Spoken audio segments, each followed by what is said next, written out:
Dulu. Bismillahirrahmanirrahim. Inna fi khalqis samawati wal ard. Sungguhnya pada penciptaan langit dan bumi, waqtilafil lail dan pergantian malam wan nahari dan siang. La ayatin sungguh menjadi tanda-tanda atau ayat li ulil albab bagi orang yang memiliki akal. Alladzina yazkurunallah. Orang yang disebut ulul albab itu siapa? Yani alladzina orang-orang yang yazkurunallah, mereka mengingat Allah qiyaman dalam keadaan berdiri, wa qu'udan dalam keadaan duduk, wa ala junubihim dan dalam keadaan berbaring. Wa yatafakkarun dan mereka itu sama bertafakur, berfikir fi khalqis samawati wal ard, pada penciptaan langit dan bumi. Tafakurnya itu kepada penciptaan. Rabbana, mereka berkata, ya Tuhan kami, ma khalaqta, tidaklah engkau ciptakan hadza, semuanya ini batilan, secara batil atau sia-sia. Subhanaka, maha suci engkau. Maha suci dari Allah itu menciptakan sesuatu dengan sia-sia. Yang diciptakan Allah itu semuanya punya maksud dan tujuan. Al-ayat ini akhir dari surat rukuk terakhir dari surat Ali Imran. Jadi ayat ini tentang ulul albab. Ya, mereka ini adalah orang-orang yang senantiasa memperhatikan tanda-tanda yang ada di sekitar kita, yakni ayat-ayat kauniyah, penciptaan langit, bumi, ya, dan semuanya pergantian siang malam itu semuanya ayat-ayat kauniyah. Dan itu difikirkan oleh orang yang memiliki akal, karena nggak mungkin matahari bergerak sendiri, bumi bergerak sendiri, bulan bergerak sendiri gitu ya. Dan teratur, ya, teratur.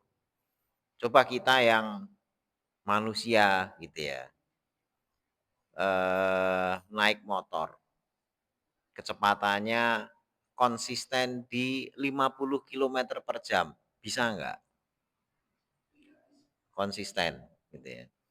Mesti entah kelebihan dikit atau mundur dikit, ya, entah kecepatan entah kelambatan dikit gitu ya, nggak bisa konsisten di 50 terus itu, kecuali ini disetel terus diganjel ya, dia di kecepatan yang sama.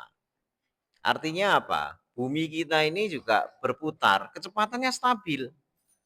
Ya, siapa yang ngatur gitu ya? Nggak nggak kecepatan, nggak kelambatan.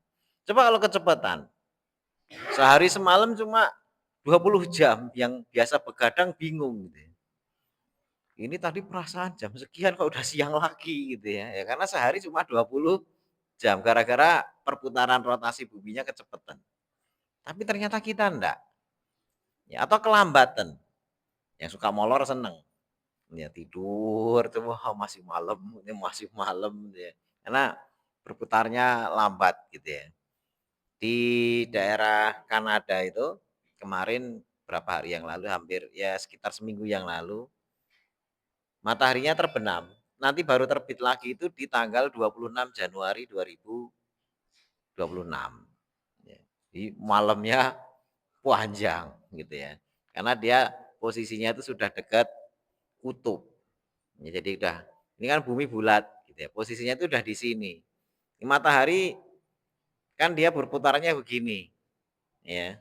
Nah, cuma posisinya dia di bawah, ya, di daerah selatan. Kanada itu kutubnya utara. Dia di mataharinya itu bergeraknya sedang di bawah. Kan kalau diamati sekarang ini agak ke selatan posisinya matahari. Jadi kalau perputaran di sini. Nah, di sini kan gelap. Ya, gelap terus. Ini saat ini sedang malam, ya. Jam 7 pagi ya mataharinya paling dia naik, ya. Ini kan khatulistiwa. Naik dikit. Itu kalau tinggal di sana cuma seperti ada bayang-bayang maghrib gini ini, merah gitu ya. Tapi berjalannya apa namanya, muter gitu ya, bukan dari timur ke barat gitu, bukan.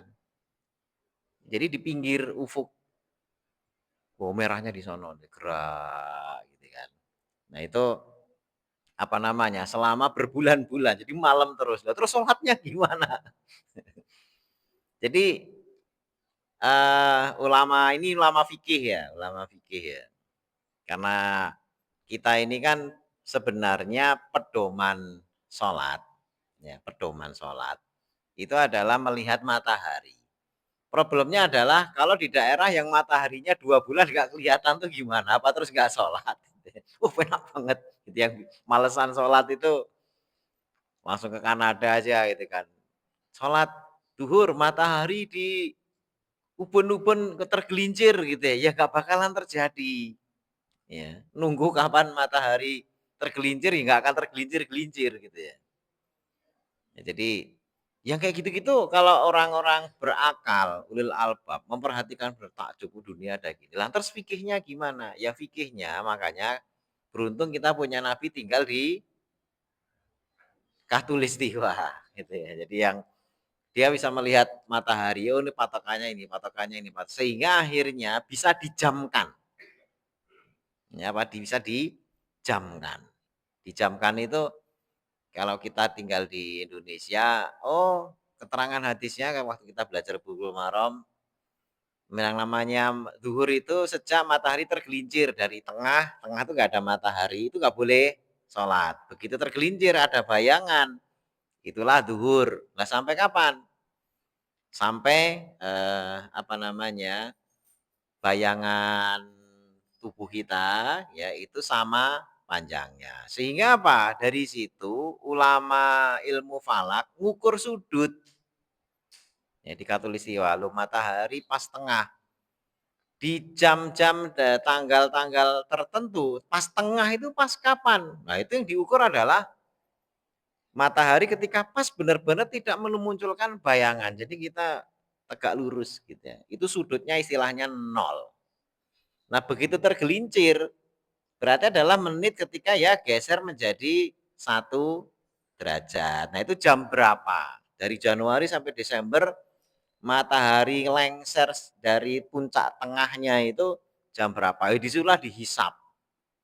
Nah, ilmu hisap. Sehingga jadi jam patokannya orang tidak lagi melihat matahari, bayangan matahari tapi jadi jam. Nah jadi jam inilah di titik-titik negara tertentu yang matahari tidak kelihatan, dia mereferensikan areanya kepada jam-jam yang berlaku yang sekiranya sesuai dengan kondisi di sana. Misalnya orang Indonesia tinggal di Kanada, waduh ini matahari terbenam nggak muncul-muncul ya di sana biasanya sekarang apa ya tinggal jadwal Indonesia saja. Oh ini zuhur ya sudah walaupun gelap gulita gitu ya zuhur. Ya, karena nunggu kapan tergelincirnya nggak sholat-sholat ya nanti berbulan-bulan nggak salah murtad nanti gitu ya. Atau malah ngambil wah untung enak di sini. Islam di sini enak banget gitu ya. Sholat sebulan 5 waktu. Ya itu nggak model kayak gitu. Ya, tetap sholat itu harian. Nah, cuma seharinya itu ngikutin hisap yang terdekat yang disesuaikan. Nah puasanya juga gitu. Ya puasanya lah sahur kapan? Buka kapan? Kalau malamnya aja 24 jam malam terus kita berbulan-bulan. Ya susah. Ya. Jadi susah gitu kan, tidak bisa waktu sahur. Terbit fajar terbenam matahari, orang di sana nggak puasa. Terbit fajarnya nggak ada, terbenam matahari juga nggak kelihatan. Begitu gelap Januari besok itu baru terbit mataharinya gitu. Tapi begitu siang, siangnya juga lama kalau pas mataharinya dia di arah utara, di kutub utara pas naik itu jam 12 malam saja tengah hari. Itu orang pada berjalan-jalan apa namanya ya kayak kayak siang. Jadi jam 12 siang sama jam 12 malam ini siang apa malam ya? Tadi jam 12 siang juga kayak gini, 12 malam juga gini gitu ya. Bingung. Ya. Kalau kita tidak menyesuaikan diri. Nah, itu tanda-tanda kebesaran kalau pergantian siang malam, malam gelap, siang terang. Ya ini cuma di Katulistiwa dan sekitarnya, tropis, subtropis gitu ya. Nanti mulai arah ke kutub baik utara maupun selatan ya sudah hitungannya ya tadi itu beda. Itu orang-orang yang punya ulul albab itu yang punya akal itu berpikir, loh kok ada daerah seperti itu? Gunanya apa? Allah punya tujuan. Tetapi kalau orang tinggal di sana kok kurang kerjaan, bukan kurang kerjaan ya, disuruh bertebaran di muka bumi, fantasiru fil art, ya. Nah, selama itu namanya masih art, ya kita boleh bertebaran di mana pun. Lah terus sholatnya gimana? Ya, jangan sholatnya gimana ya, sholat sama aja. Ya tinggal makanya dengan cara itu orang ada fikih. Ini ada ilmu fikih diatur gimana kalau tinggal di sana gitu kan. Nah, ini hal-hal yang apa namanya, menjadi pemikiran bagi orang-orang yang beriman. Alladzina yazkurunallaha qiyaman wa qu'udan wa 'ala junubihim. Ini orang yang akalnya jalan tuh berdiri ya mikir, duduk ya mikir, baring pun ya mikir, selalu berpikir. Ya. Kemudian berikutnya waqala ta'ala, berfirman Allah Ta'ala, afala yanzuruna ilal ibili kaifa khuliqat. Ini surat Al-Ghasyiyah. Afala adakah maka tidak yang zurun mereka memperhatikan ilal ibil kepada onta. Kaifa khuliqat. Bagaimana dia diciptakan. Wa ilas sama dan kepada langit. Artinya memperhatikan ke langit. Kaifa bagaimana rufi'at dia ditinggikan. Wa ilal jibal dan kepada gunung. Kaifa nusibat bagaimana dia ditancapkan. Wa ilal ardi dan kepada bumi kaifa sutihat bagaimana dikembangkan. Ya, ada nyebut dihamparkan, dikembangkan. Fadzakir maka berilah peringatan inama anta mudzakir sesungguhnya engkau adalah pemberi peringatan. Jadi ini nyebut ciptaan langit dan bumi sama. Suruh memperhatikan. Tapi ada satu binatang disebut khusus. Yakni ibil, onta. Bagaimana khuliqat diciptakan. Ini kalau guru tajwid dulu kalau saya belajar ini khuliqat gitu harus khu gitu pakai kho gitu. Jadi agak kotor gitu ya. Untuk membedakan dengan ha. Kalau enggak khuliqat gitu jadi khuliqat itu dimarahi sama guru tajwid saya dulu. Khuliqat itu artinya dicukur. Ya, muhalikin itu orang yang bercukur. Ya cukur gundul. Jadi kalau salah makhraj ya, tidakkah engkau perhatikan bagaimana onta dicukur? Gitu ya, itu diomelin gitu. Dulu harus belajar apa? Tajwid gitu ya. Ya emang kalau belajar tajwid mau tahsin itu ya begitu caranya gitu kan. Cuma ya terus tidak semuanya disuruh apa namanya begitu ya lidah orang tekak-tekukannya itu masih beda-beda gitu ya. Sehingga kalau sudah ngadepi orang tua ya susah. Hulikot gitu ya, ada hulikot ya udah bingung gitu ya, susah gitu ya. Nah, di sini apa namanya? Onta ya, onta itu disebut langsung. Karena apa? Orang Arab itu karena tiap hari ketemu onta, itu ya biasa aja ya seperti sebagaimana kita kalau ketemu sapi biasa aja. Ya, tapi sebenarnya itu adalah binatang yang luar biasa. Kenapa? Karena desainnya sesuai dengan iklim. Desainnya itu sesuai dengan iklim. Jadi Allah SWT itu ingin menunjukkan bahwasanya binatang itu berada di lingkungan tertentu itu by design. Ya, didesain oleh Allah. Cocok ini untuk di daerah panas. Karena begitu dibawa ke mana? Ragunan. Ya, hawanya dingin. Ontanya ya masuk angin tiap hari keroan ya. Beda ini masalahnya cuacanya juga beda. Karena onta ini di perjalanan itu sangat-sangat menguntungkan bagi para musafir. Contoh tenaganya itu luar biasa. Terus bisa berbulan-bulan nggak makan, makanya punya punuk. Punuknya itu isinya apa? Lemak. Ya sama punuk sapi itu kalau pas kurban itu kalau di apa namanya? Dibuka itu isinya gajih itu, gaji keras itu ya. Ya, punuk onta sama, sehingga kalau perjalanan ya punuknya itu gede-gede itu bisa habis itu kalau ini kan, tapi nggak makan dia. ya, nggak makan.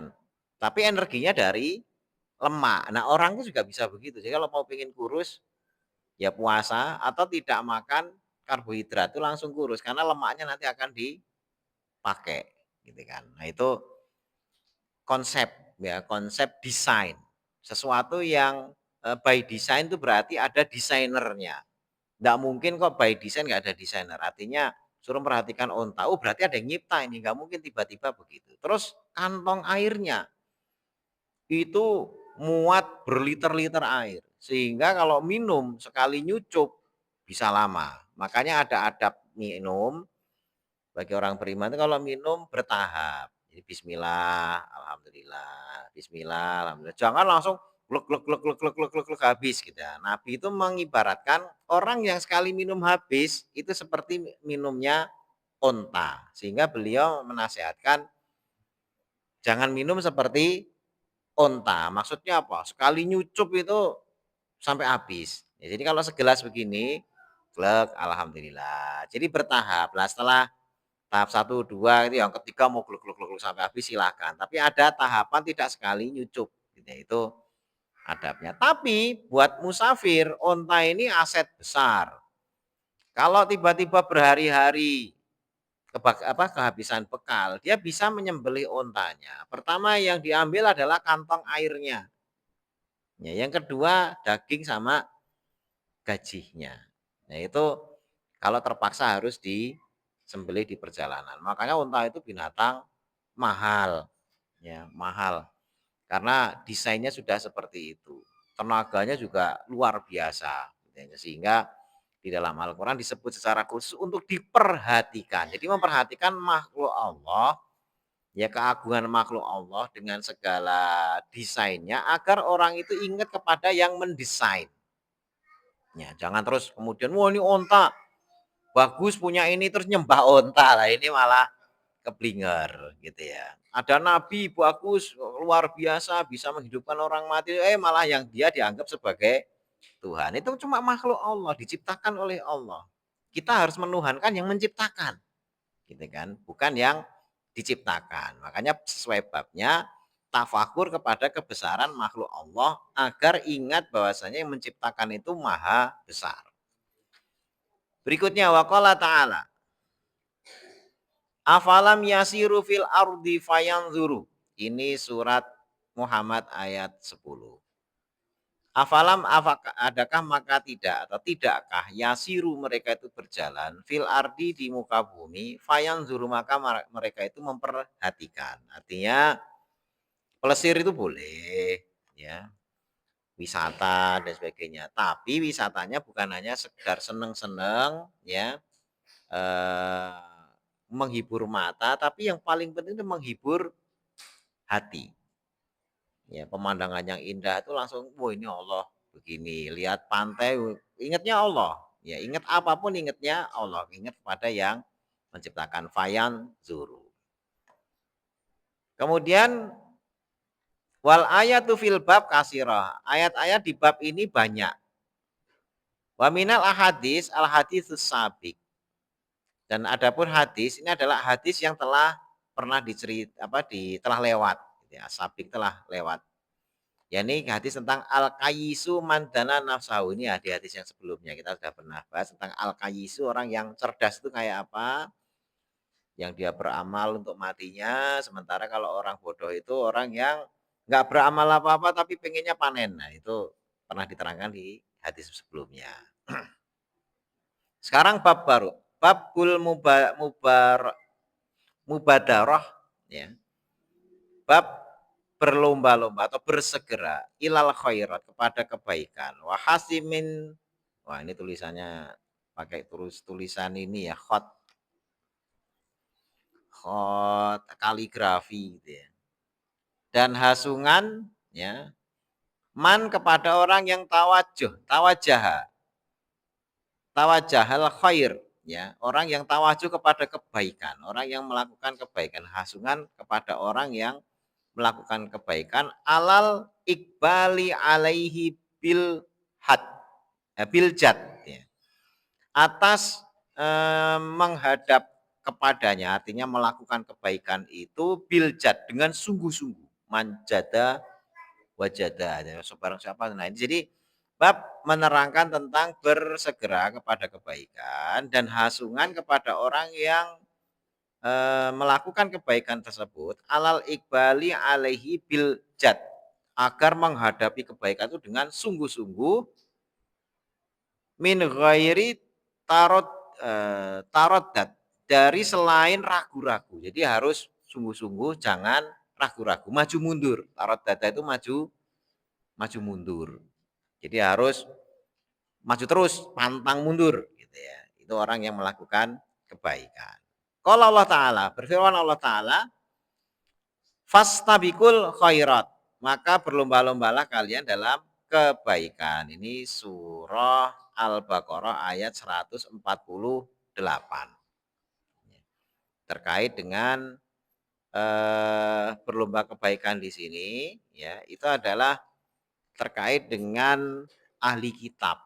Karena dalam ayatnya ini membahas tentang orang-orang Yahudi ahli kitab yang sebelumnya mereka diperintah, mereka itu dapat turun ayat yang memerintahkan kepada kebaikan, tapi mereka ini selalu apa namanya ya, ngeyel duluan. Ya, suruh di surah Al-Baqarah kan suruh nyembelih sapi. Ya, Al-Baqarah itu sapi betina, selesai. Ya udah nyari sapi betina, pokoknya sapi betina selesai. Tapi malah umurnya berapa, warnanya apa, cirinya gimana, belum jelasin. Wah, akhirnya malah ruwet. Ya. Nah, kalau orang beriman model kayak gitu, itu jalani agama jadi kayak cuma apa namanya ya, nggak semangat. Jalani agama ingin menghindar ya nggak bisa, tapi ingin menjalani ditunda-tunda, akhirnya nanya malah ruwet. Makanya perintahnya fastabikul khairat. Jangan seperti umat yang seperti itu, tapi berlombalah kalian berbuat kebaikan gitu ya.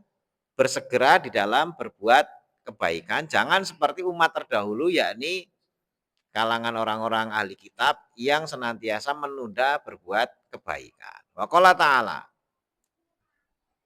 wasari'u ila maghfirati mir rabbikum. Sari'u, dan bersegeralah kepada maghfirah, ya, ampunan, min rabbikum, dari Tuhan kalian, wa jannatin, dan bersegeralah kepada surga. Jadi di sini wasari'u ila maghfirah mir rabbikum, kemudian wasari'u ila jannatin, maksudnya begitu. Tapi wasari'u ilanya untuk kalimat yang kedua apa namanya, ngikut yang kalimat pertama. Wasari'u ila maghfirati mir rabbikum, bersegeralah kalian kepada ampunan Tuhan kalian, wa jannatin, dan bersegeralah kepada surga. Arduha, yang luasnya, as-samawati wal ard, seluas langit dan bumi. Uiddat lil muttaqin, disediakan bagi orang yang bertakwa. Ini surah Ali Imran ayat 133. Arduha samawati wal ard ai ka ardis samawati wal ard. Jadi seperti luasnya langit dan bumi. Ini hanya sekedar tamsil. Tamsil itu ya kira-kira seperti itu. Kalau aslinya ya kita tidak punya gambaran yang mendekati sama sekali gitu ya. Kemudian hadisnya, wa amal hadis fal awal, yang pertama, an Abi Hurairah radhiyallahu anhu, dari sahabat Abu Hurairah radhiyallahu anhu, anna, bahwasanya Rasulullah sallallahu alaihi wasallam qala, beliau bersabda, badiru, bersegeralah, ini sesuai dengan babnya, al mubadirah gitu ya, ilal khairat, bersegera kepada kebaikan. Badiru, bersegeralah kalian, bil a'mali, dengan amal-amal solihah yang baik, fasatakunu fitanun, maka kelak akan terjadi fitnah-fitnah. Ini bentuk jamak, fitnah, fitan. Kaki to'il lail, sebagaimana potongan malam, al-muzlim, yang gelap gulita. Yusbihur rojul, berpagi-pagi seorang laki-laki itu mukminan, dalam keadaan iman. Wayumsi, dan bersore-sore kafiron, dalam keadaan kafir. Jadi paginya iman, sorenya kafir. Wayumsi mukminan, dan sorenya itu mukmin, wayusbihu kafiron, tapi berpagi-pagi dalam keadaan kafir. Yabi'u dinahu, dia menjual agamanya bi'aradhi minad dunya dengan harga dari dunia. Nah, ini akan ada zaman seperti itu. Jadi perintah Nabi ini rawahu Muslim hadis sahih. Maksud perintah Nabi ini adalah kalian segera amal soleh. Karena nanti akan ada zaman di mana banyak fitnah, orang di mana-mana tersebar fitnah, terus karena saking banyaknya fitnah, seperti gelap gulita. Artinya kita itu karena tempat gelap, kita itu mau melihat sesuatu kan nggak jelas. Nah, jadi seperti gelap gulitanya malam. Nah, di sini karena fitnah banyak di mana-mana, semua informasi jadi nggak jelas. Ya, jadi nggak jelas. Coba kita baca berita, medsos, status orang, ngomong apa. Kalau orang yang model yakinan nggak perlu koreksi itu bakal terjebak kemana-mana. Ya, jadi harus ada filter. Oh, kabar. Karena sekarang ini dapat kabar itu tidak hanya tulisan, ada foto, ada videonya. Nah, sekarang orang bikin video pakai AI aja gampang. Gempa bumi begini begitu, padahal dibikin oleh AI, artificial intelligence. Jadi kita bisa bikin hanya dengan tulisan. Coba buat kepada saya gambar masjid roboh. Ya, ini musola masjid apa masjid kita ini di foto, ya. Terus diedit dengan perintah tulisan saja, roboh gitu. Ya gambarnya langsung bukan foto tapi sudah jadi video kondisi Masjid Al Hikmah ini roboh. Nah, padahal masjidnya masih seger buger gitu ya, masih berdiri. Cuma dengan prompt saja, gambar gitu ya, dan itu dalam hitungan detik. Ya, saya sering bikin video-video kayak gitu-gitu. Masukin roboh, terus disebar ke komplek apa nih. Masjid Al Hikmah roboh itu datangin orang gampang banget pengen datang ke sini. Bener roboh apa enggak gitu ya. Itu langsung viral gitu ya. Ini siapa yang bikin ini gitu kan. Masjidnya difoto terus dibikin videonya diedit jadi kayak roboh. Nah, nanti ya dan ini sudah mulai di mana fakta dan khayalan itu orang sudah susah membedakan. Makanya yang suka apa namanya scroll berita apa terus share ya asal nge-share nggak punya filter, wah itu ya gara-gara nggak punya filter tuh ya, itu akhirnya dia bisa terjebak sendiri jadi tukang penyebar fitnah. Ya padahal penyebar fitnah itu apa, ya itu tidak akan masuk surga. Ya, tidak akan masuk surga orang yang suka menyebar fitnah. Nah, kita ini karena kebodohan, nggak punya filter, punya potensi menjadi penyebar fitnah karena disangkanya benar. Wow, ini benar, ini benar. Kadang-kadang videonya benar terjadi, tapi ceritanya beda. Ya, videonya benar. Wow, masjid rubuh. Benar bukan AI, bukan editan, benar-benar rubuh. Tapi kasusnya pas gempa Jogja misalnya. Tapi terus ceritanya, masjid di Rorotan baru saja rubuh, wah kan videonya serius gitu ya. Tapi bener Rorotan apa? Kalau orang ngasih Rorotan lihat ini Rorotan mana ini ya? Masjidnya kok tapi kok bener rubuh gitu kan. Ya cuma ragu-ragu ini masjid mana gitu kan. Padahal videonya diambil dari kejadian gempa di Jogja bikin masjid itu rubuh misalnya. Ini saking pinternya orang bikin ya nggak benar. Nah orang-orang yang nggak punya filter tadi share gitu kan, kasih berita. Akhirnya secara tidak sadar menjerumuskan dirinya kepada menjadi tukang fitnah. Karena menyebar fitnah. Jadi urun menjadi orang yang makin menggelapkan suasana, bukan malah klarifikasi tapi makin bikin gelap. Harusnya ketika ada berita simpang siur apa itu kalaupun dia mau ikut nyebar berita yang sifatnya klarifikasi, oh itu nggak benar, yang benar begini, yang benar tuh ini nggak apa-apa, nggak usah ini orang jadi takut kalau berita kayak gitu orang jadi takut. Jadi menenangkan karena ngasih info yang tepat gitu ya, dan itu jarang. Orang senengnya itu yang info-info yang viral, yang nggak karu-karuan, pokoknya bombastis gitu ya. Nah, ketika zaman itu datang, Nabi itu mengingatkan, ya jangan sampai sudah di zaman itu, sampai di zaman itu kita tuh beramal susah.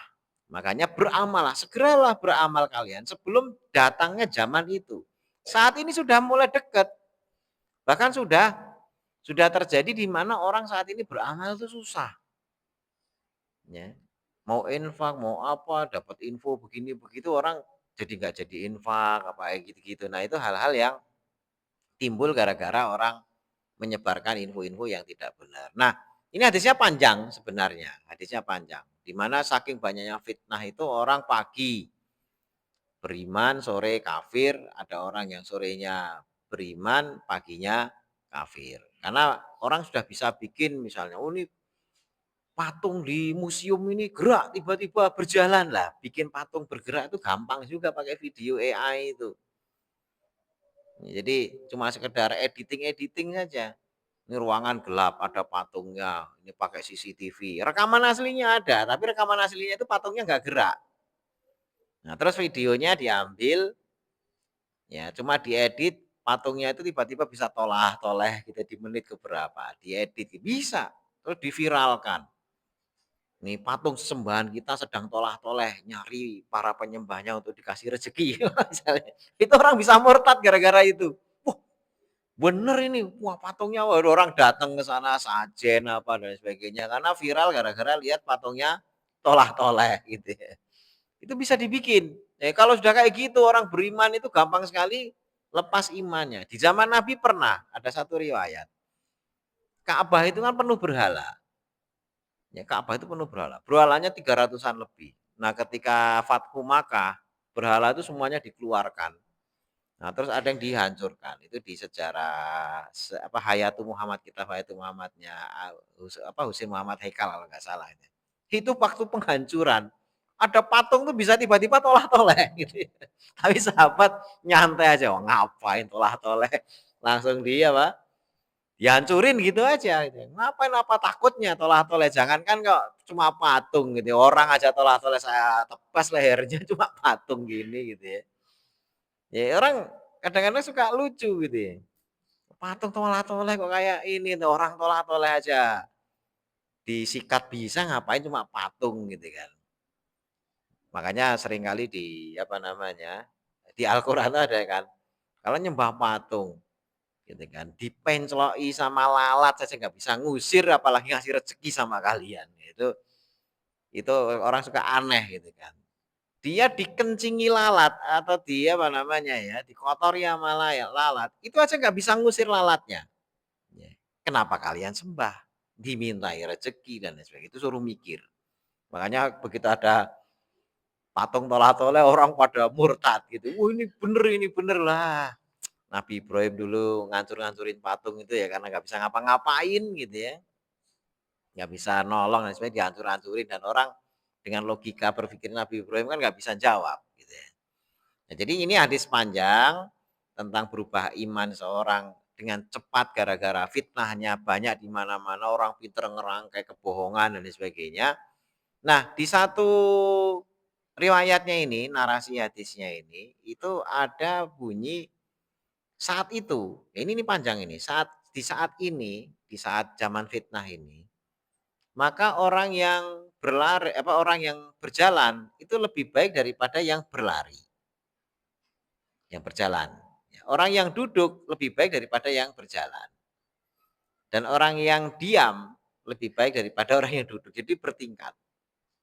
Jadi diem itu lebih baik daripada yang berjalan lebih baik daripada yang berlari. Terus di zaman itu disuruh yang punya panah patahin busur, patahin panah, patahkan pedang. Kenapa?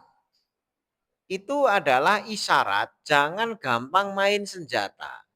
Orang gampang sekali tersulut emosinya. Dengan berita-berita yang nggak jelas itu bisa orang tuh ngebom tempat. Orang bisa bunuh orang. Ya, bisa terjadi pembantaian hanya dengar kabar-kabar yang nggak jelas. Sekarang coba masa "Oh, ini menteri ini begini-begini, ya presiden lagi begini-begini gitu." Begitu tersulut, wah anggota DPR begini-begini. Begitu tersulut, itu tiba-tiba sekian banyak korban berjatuhan. Ya, itu zaman fitnah tuh begitu. Makanya Nabi pesan yang diem lebih selamat.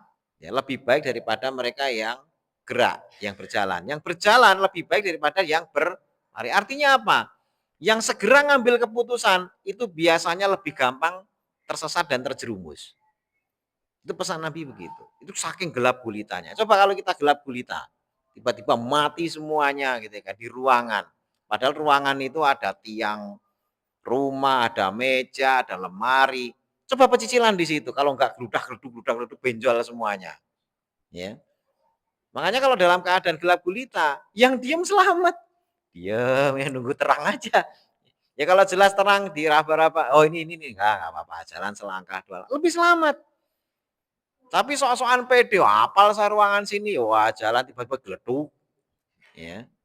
Itu kondisi gelap. Nah, Nabi mewasiatkan berdiam itu lebih selamat dan disuruh mematahkan tadi busur, pedang dan sebagainya karena kalau tiba-tiba coba di ruangan gelap menghunus pedang, anak kita sekitar kita lagi wirawiri dalam kondisi gelap, bisa nyilakain. Di kondisi terang saja, ya adab ini adab masuk pasarnya orang beriman. Itu Nabi, ada orang bawa busur, ya busur dengan anak panahnya. Anak panahnya ini kan tajam. Nabi nggak boleh masuk pasar kamu, kecuali busur kamu tutupi. Apa namanya panahnya? Kenapa? Bisa ngelukai. Itu di tempat terang padahal. Ya kalau sudah era zaman gelap gulita, kok ada pegang yang tajam-tajam, wah itu potensi nusuk sana kemari dengan cara yang bodoh mudah sekali ya. Tetangga kita Kelapa Gading kemarin juga kena apa namanya sampai korban berapa tuh meledak gitu ya. Ya itu ya karena orang terpicu apa kalau istilahnya dia itu kan mengakses dark web gitu ya. Apa dark web? The web itu website yang dark itu isinya provokasi-provokasi melakukan apa? Kekerasan. Dengan cara begitu anak muda, wah ini gini-gini bisa ngerangkai bom yang akhirnya meledak dan bisa sekian banyak korban. Betapa gelap gulitanya ya saat ini dan itu hati-hati ya anak kita juga bisa punya potensi menjadi seperti itu. Jangankan anak kita aja bisa kena kalau nggak hati-hati memfilter semua berita. Nah ini era ini sudah dekat dengan kita atau bahkan sudah mengalami ini. Makanya pesan ini memang diucapkan Nabi sebelum era ini. Disuruh bersegera. Nah, apalagi sudah mengalami zaman seperti ini ya jangan lagi tunda-tunda beramal. Ya karena kalau makin menunda ke depan ini bahkan anak-anak kita gitu ya. Kan suka ada itu yang nanya, rukun iman ada berapa? Rukun Islam ada berapa? Itu ditanya spontan gitu, rukun Islam ada berapa? Apa ya? Berapa ya? Wah, itu banyak sekali. Itu muslimin dan bukan anak-anak TK, bukan anak-anak TK malah mungkin TPA apa itu rukun iman 6 gitu. Satu siapa apa gampang. Ini orang anak-anak remaja, ABG rukun iman ada berapa? Rukun Islam apa aja? Sholat, apa ya? Apa ya? Gitu. Waduh, cekikian nggak jelas gitu kan generasi sekarang. Tapi kalau ditanya personel Blackpink siapa aja gitu ya. Wah, itu langsung 12 personel sebut semua apal gitu ya. Itu anak-anak kita. Ya. Grup yang isinya berapa puluh personel aja namanya apal gitu ya. Lirik lagu tiap hari nambah apal gitu ya. Karaoke sampai koleksi lagu banyak. Di luar kepala, hafalan juz amma, surat Idajah 3 ayat. Nggak nyambung. Ina atau ina aja, ada yang paling sedikit. Nggak nyambung juga. Gitu ya. Coba lagu ini, wah karya siapa, ini siapa, baru satu not aja bisa jawab. Gitu ya. Itu anak-anak kita, dididik untuk seperti itu. Tapi kalau sambung ayat gitu ya. Surat ini apa ya? Apa yang nggak nyambung? Ina atau ina kal gitu. Apa ya gitu. Malah tinggal masjid blok B gitu kan. Al Kausar dipancing masjid blok B gitu. Masjid apa? Nggak pernah ke masjid gitu. Nggak bisa juga gitu ya. Itu menyedihkannya era saat ini dan itu saat ini bukan nanti, bukan, itu saat ini. Makanya Bapak-bapak, dan hadirin semuanya yang hadir pada kajian kali ini, hendaknya kita pertama nasihat Rasul tidak menunda amal kebaikan, ya, segera kita lakukan, kemudian kita melakukan apa yang bisa kita lakukan untuk lingkungan kita. Ya, jangan anggap generasi sekarang ini sudah tahu. Enggak, banyak yang enggak tahu. Ya diajari baca juz amma, ya dari sejak kulhu, anas, apa yang sederhana saja. Ya, mungkin bapak-bapak udah hafal ya. Tiap tahlilan dibaca, tiap ini dibaca gitu kan. Tapi anak-anak kita banyak yang nggak bisa. Jangan diharap mereka tuh bisa sendiri kayak tawon bisa malah menyusun sarangnya sendiri, nggak diajari bisa sendiri. Enggak, anak kita nggak model begitu. Ya kita harus ajari. Ya harus kita terus diulang lagi. Karena kita pun juga bisa karena dulu orang tua kita juga ngulang-ngulang buat kita. Ya diulang lagi pesannya gitu kan. Dan tidak putus asa sampai akhirnya kita berubah jadi baik. Sampai di sini ada yang tanyakan? Ya, ya,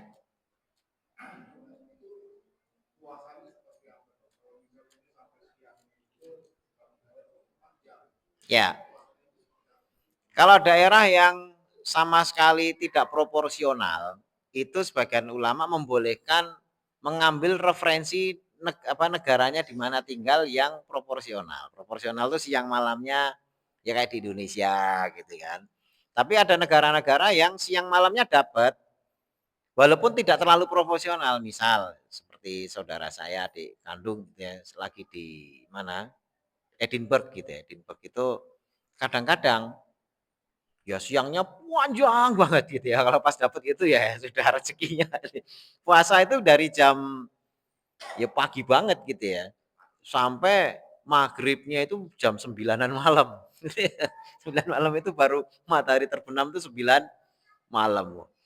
Paginya jam-jam 4 itu sudah pagi. Bayangin jam 4 pagi sampai jam 9 malam. Nah, terus nanti 9 tuh maghrib gitu kan. Nanti jam 10 baru isya gitu kan. Nah, terus habis itu terawih. Terawih selesai jam 11. Nanti jam 3 itu sudah bangun. Siangnya puasanya panjang. Wah, itu pas lagi dapat rezeki siangnya panjang ya begitu. Ada yang paginya itu jam 2 itu sudah pagi gitu kan. Buka puasanya ya jam 10 gitu. Makin pendek lagi. Malamnya itu makin pendek. Siangnya lebih panjang gitu kan. Nah, itu ada negara seperti itu sehingga para ulama ya sudah merujuk ke negara yang bisa diikuti apa siang malamnya. Nah, kalau pas dapat malamnya panjang lumayan. Malam panjang itu apa namanya? Maghrib itu jam 2 itu udah maghrib. Jam 2 jam 3 itu udah maghrib.